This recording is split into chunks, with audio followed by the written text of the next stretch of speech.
Site on location at Avicolli's, 78 Oswego Road in Liverpool, New York, right down the road from Liverpool High School. And of course, here with your Warriors every single month. It is my honor and my privilege to spend all these years I have with the Warriors. At this point, I think I'm in year 6 at least of covering Liverpool. So thank you to Avicolli's for all that they've done in at least half a decade now. And John Fratto and the team here, everybody that works at Avicolli's and everyone over at Liverpool. And of course, it starts with Ari Lieberman, the athletics director, so shout out to him. I am here for our final piece of today's conversation, which features the Liverpool Warriors football team going into the 2024-25 season. Head coach Joe Sindoni. Y'all better give him the rowdiest round of applause here.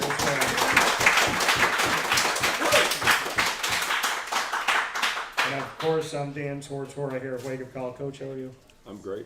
How are you doing? I'm doing very well. Can I say that I've said this to you before, but no matter how much time passes in between, I always love talking with you because you always feel, well, for me, I always feel genuineness from you and like a warmth, like somebody who genuinely cares when they ask how you're doing. So thank you for that. I appreciate it. And what is it like to coach him?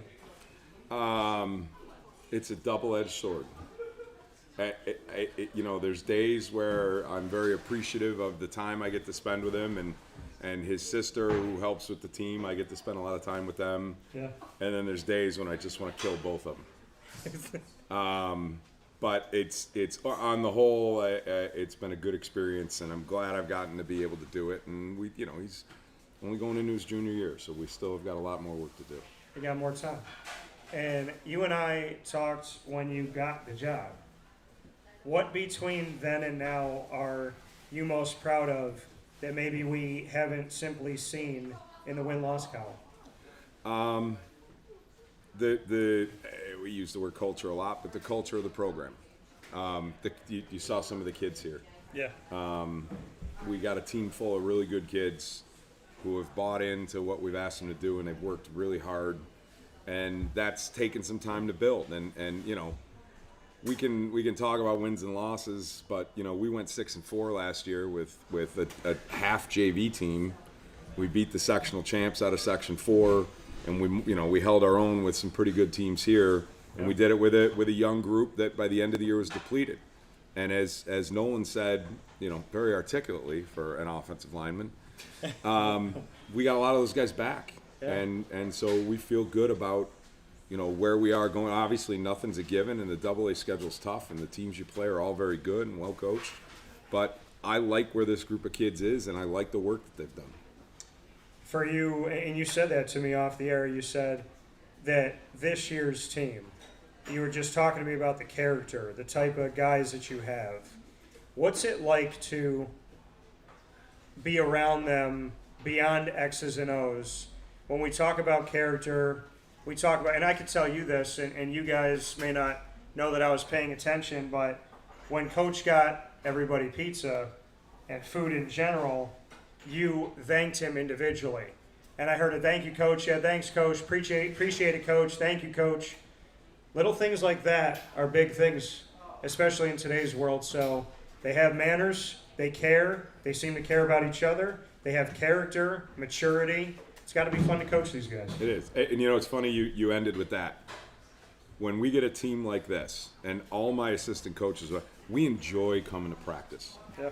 And again, as much as anytime you look back with a team that you're fond of, it's not just the games you think about, it's the joke in the weight room, or it's the time you spend in between interacting with each one. These kids are all really good kids. Yeah. I don't know what you said, maturity, that might be giving them a little bit too much credit some of the time, but they're good kids, they work hard, and it makes it fun to come and coach these kids every day at practice. Yeah, it's more than, like we talked about, wins and losses. I mean, you're trying to build young men. That's right. You're an extension of family. You're creating a family atmosphere. There is tough love. Yeah. There are difficult moments.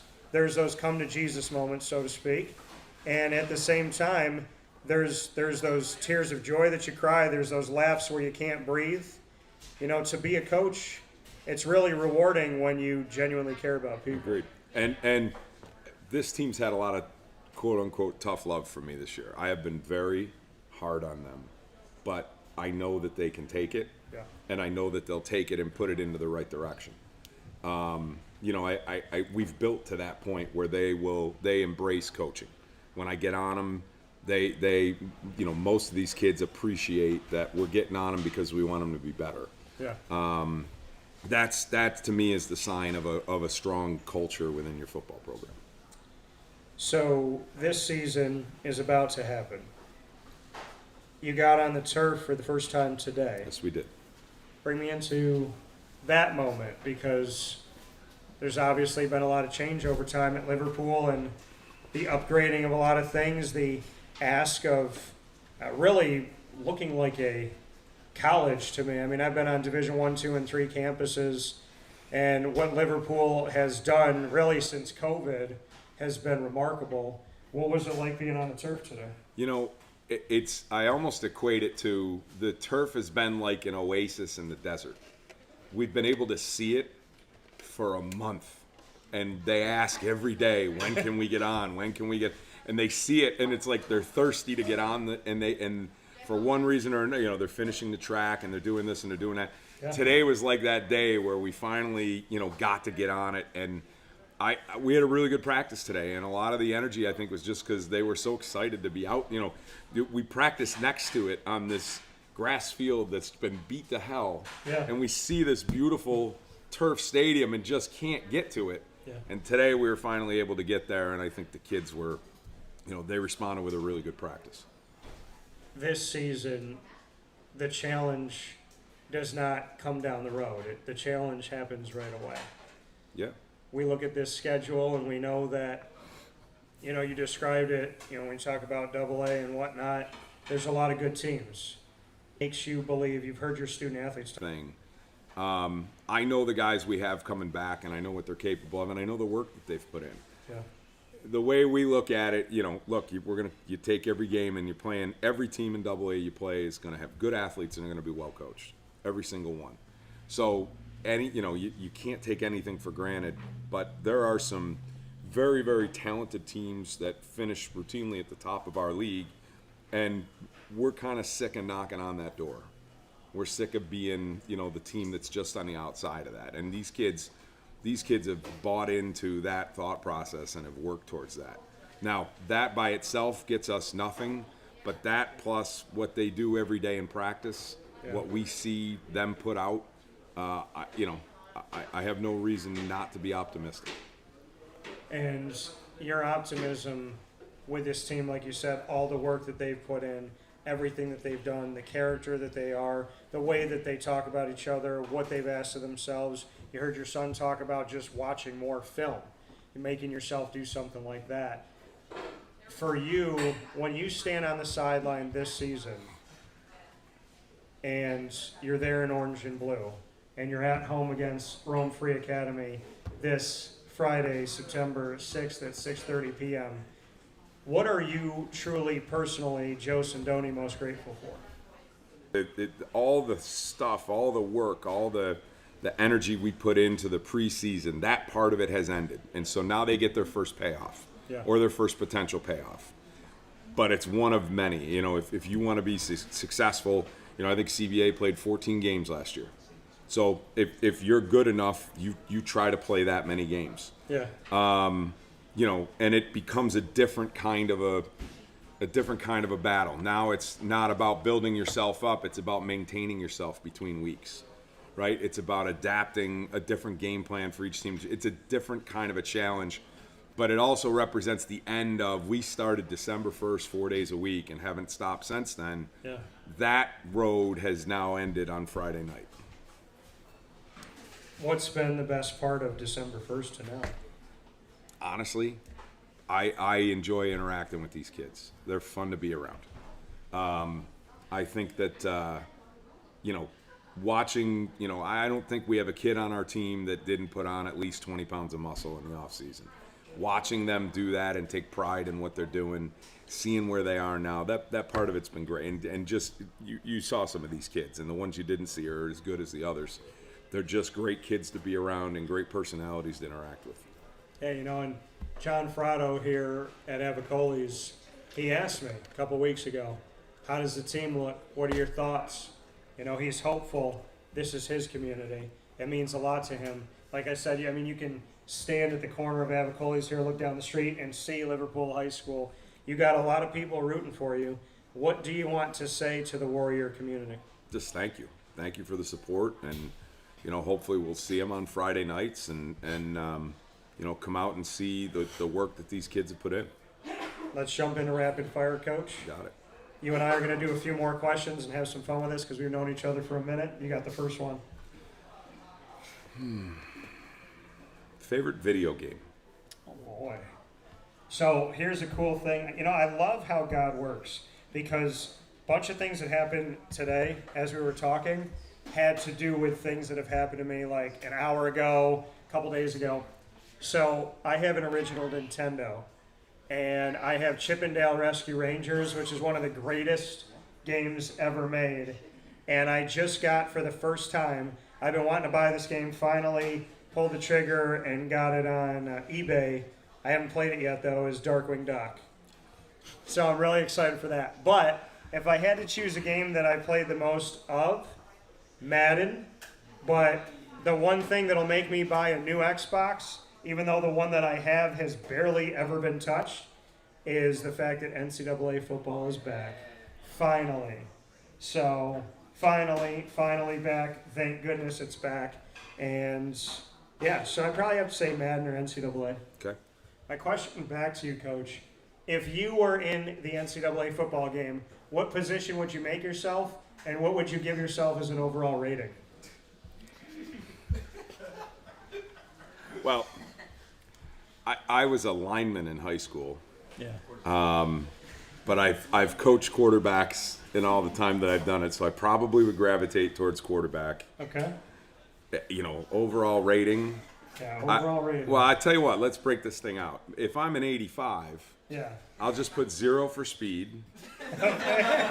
And I'll just put it all on arm strength, accuracy, and IQ, but I'll be a pocket passing 85. How about that? I love it. Tom Brady didn't have to move. That's that right. much, did he? That's right. All right, what's your next question for me?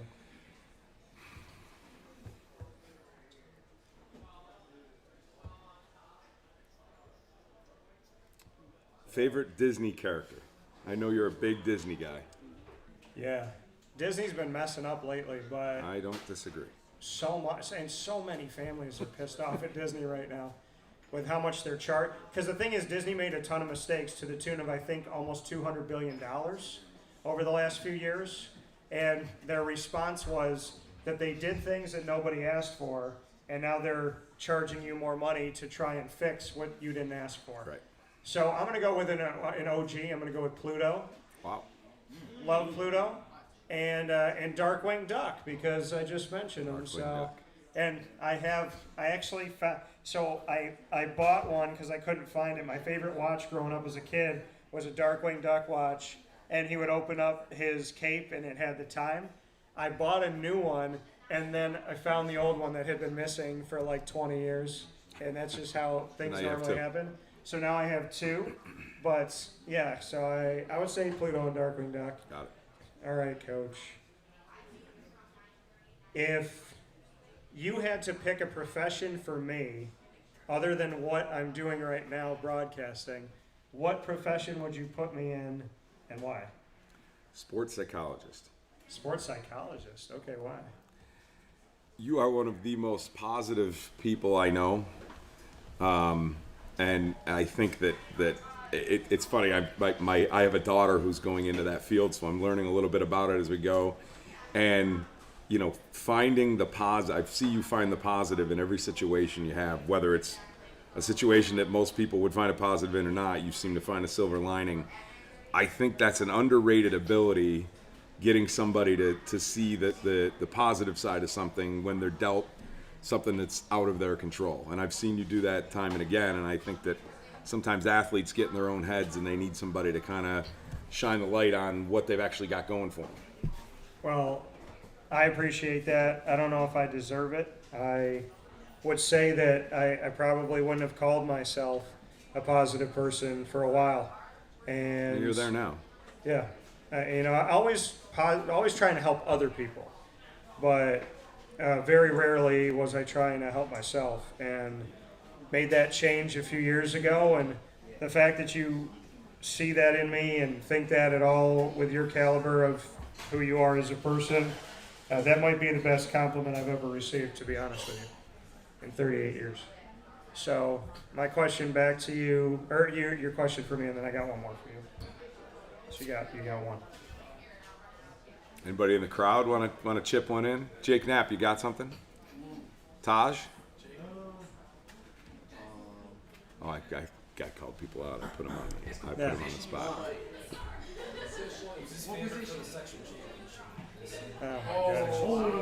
gosh.